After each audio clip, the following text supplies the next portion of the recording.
there's a handful of Browns players that had really impressive years this year. That's how you go from a team that was projected to be 7-9, 8-8 to winning 11, 12 games.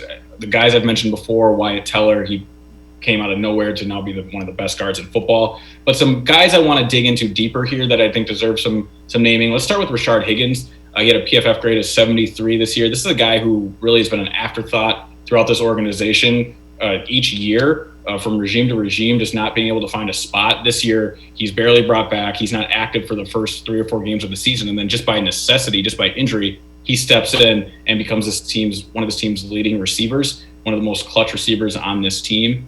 Led the Browns in receiving yards in the playoff game versus the Chiefs.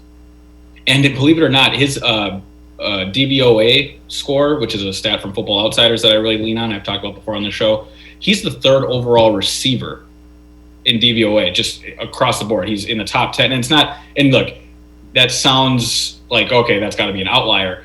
But he's in the top 10 with guys like Julio Jones and whatnot, that Devontae Adams, that make it solidified that, all right, this is probably something here. I'm not saying he's a top 10 receiver, but when it comes time to pay Rashard Higgins this offseason, some smart teams are going to look at that data and realize, all right, this is a sleeper number 2 receiver that we might be able to get more out of. And that might be tough for the Browns to want to match that type of deal, considering what he came in on. So that's going to be something really interesting to watch.